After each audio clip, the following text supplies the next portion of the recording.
Hello class 10. Students, we are going to deal the chapter Do organism create exact copies of themselves.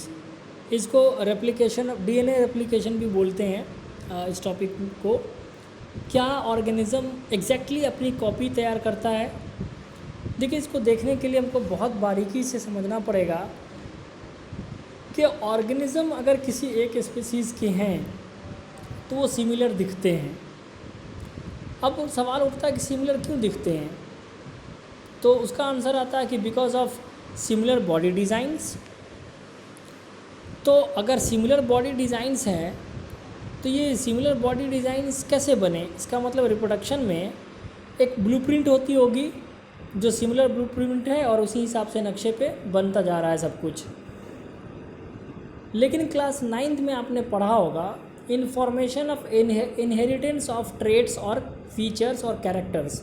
Trait का मतलब होता है character, यानी inheritance of character का, inheritance के feature का एक इन्फॉर्मेशन होता है ना, जो पेरेंट्स से नेक्स्ट जनरेशन में पास आउट होता है, ठीक है, पास ऑन होता है।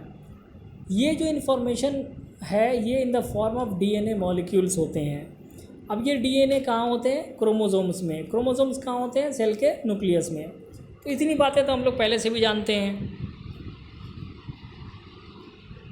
Information source for making protein, अगर आप देखें तो डीएनए जो है ये एक्चुअल में करता क्या है?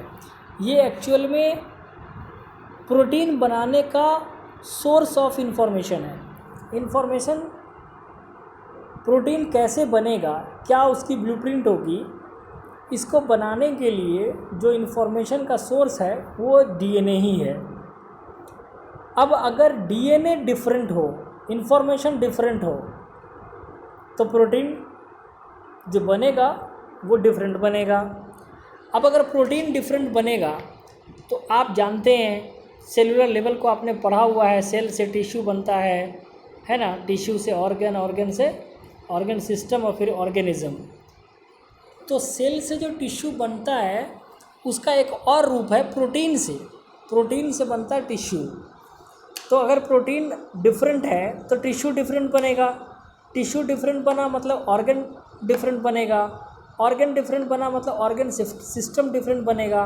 और ऑर्गन सिस्टम डिफरेंट बन गया, इसका मतलब बॉडी डिज़ाइन डिफरेंट बन रहा है। अब बॉडी डिज़ाइन डिफरेंट बनने का मतलब है कि इंडिविजुअल डिफरेंट बन जाएगा। लेकिन यहाँ पर एग्जैक्ट कॉपी बननी है। इसका मतलब कि जो प्रोटीन का बनने का इन्फॉर्मेशन है वहाँ पर सिमिलैरिटी होनी चाहिए, वहाँ पर एक जैसा एकापन होना चाहिए। So the basic event in the reproduction is the creation of the DNA copy. यानी रिप्रोडक्शन के अंदर जो सबसे बेसिक इवेंट होता है वो होता है डीएनए रेप्लिकेशन, जहाँ पर डीएनए का फॉर्मेशन होता है, उसकी कॉपी बनती है, ठीक है। अब ये डीएनए की कॉपी सेल कैसे बनाता है? सेल क्या करता है, कुछ केमिकल रिएक्शंस हैं जिसका यूज़ करता है वो, और फिर क्या करता है, डीएनए की कॉपी बनाता है। डीएनए की कॉपी नॉर्मली 2 कॉपी बनती है। तो अब उसमें एक नॉर्मल सोच आती है कि डीएनए की अगर 2 कॉपी बनती है तो एक ओरिजिनल सेल में रह जाएगी और दूसरी सेल से बाहर कर दिया जाएगा कि भाई साहब सेल से बाहर आप चले जाओ और नया इंडिविजुअल बना दो, है ना। लेकिन क्या ऐसा ज़रूरी है? ऐसा पॉसिबल है? अगर न्यूक्लियर मटेरियल जो है हमारा डीएनए, उसकी कॉपी बना करके ओरिजिनल हम सेल में रख लें और डीएनए को भेज दें सेल के बाहर, तो क्या वो वर्क करेगा? क्या वो लाइफ प्रोसेस को मेंटेन करने के लिए वो कैपेबल है? नहीं है। क्यों नहीं है? क्योंकि ये एक न्यूक्लियर मटेरियल है और न्यूक्लियर मटेरियल को फंक्शन करने के लिए उसको किसी न किसी सेल के अंदर होना है, क्योंकि उसको पूरा सेलुलर एपरेटस चाहिए वर्क करने के लिए, ठीक है। So organize cellular apparatus is required for maintaining the life process. तो इसलिए सेल जो है वो खुद डिवाइड करता है, सेपरेट होता है, और पहले पूरा जो सेलुलर एपरेटस है उसको डिवाइड किया जाता है, और उसको डिवाइड करने के बाद तब इस न्यूक्लियस का डिवीज़न होता है और न्यूक्लियस डिवाइड करके एक ओरिजिनल सेल में रह जाता है, दूसरा उस सेलुलर एपरेटस में जाता है और फिर वहाँ पर जा कर के ये डिवीज़न जो है कंप्लीट होता है और effectively a cell divides to give rise to 2 cells. अब आइए यहाँ पर अगली बात आती है कि जब ये नया 2 सेल बन गया तो क्या ये दोनों एकदम से आइडेंटिकल हैं या नहीं है। अब देखिए, ये जो आइडेंटिकल वर्ड है और सिमिलर वर्ड होता है, इसके साथ थोड़ी डिफरेंस है।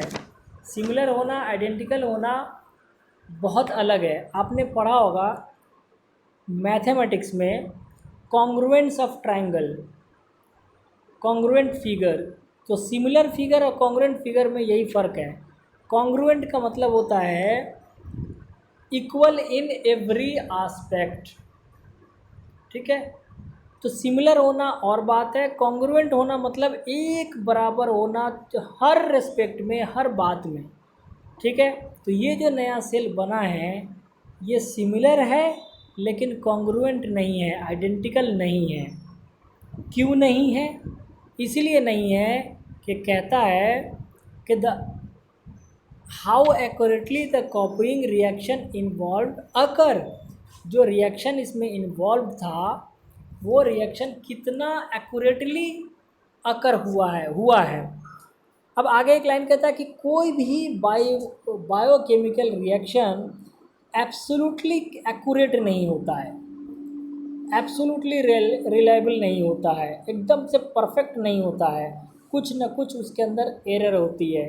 फॉर एग्ज़ाम्पल, मैं मान लो आपको बोलूँ 1 कप चाय बनाओ, फिर बोलूँ फिर 1 कप चाय बनाओ क्योंकि एक और आदमी आ गया है। अब जाहिर सी बात है दोनों टाइम में जो आप चाय बनाए हो ज़रूरी नहीं है कि सेम पत्ती डली हो उसके अंदर, सेम चीनी डली हो उसके अंदर, और दूध और पानी का जो कम्बिनेशन है वो भी बिल्कुल सेम हो। सेम हो सकता है, एक्यूरेट एकदम आइडेंटिकल नहीं हो सकता है ना, एग्जैक्ट नहीं हो सकता, कुछ ना कुछ कमी बेश रह जाती है। तो ये जो थोड़ी सी कमी बेशी है, एग्जैक्टनेस नहीं है, यही वेरिएशन देता है, ठीक है। It is only to be expected that the process of copying of the DNA will have some variation each time, and as a result the DNA copies generated will be similar but not be identical to the original one। Similar होगा, एक जैसा होगा, सब कुछ होगा, लेकिन आप identical कहें, कॉन्ग्रुएंट कहें, ये नहीं हो सकता है। अब ये जो वेरिएशन है, ये जो चेंज है, ये जो एरर है, might be drastic that the new DNA copy cannot work with the cellular apparatus it inherits.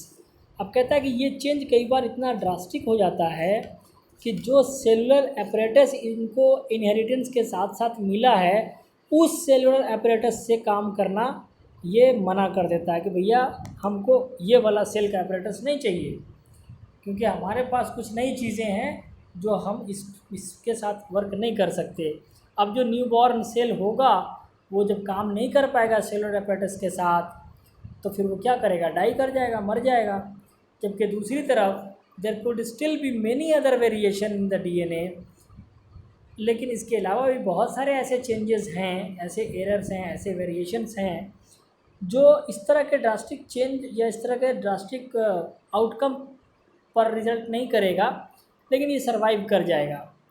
ये सेल सिमिलर होंगे लेकिन डिफरेंट होंगे और ये काम करेंगे और ये सरवाइव भी करेंगे।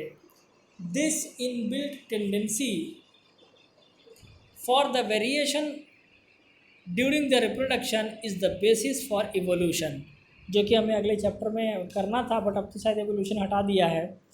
तो ये कहता है कि सम वेरिएशन में भी इतना ड्रास्टिक हो सकता है कि ये सेलुलर apparatus जो इसको मिला हुआ था उसके साथ ये काम नहीं करता है और ये सेल डाई कर जाएगा, और इस तरह से ये एक बहुत बड़ा बेसिस बनता है एवोल्यूशन का।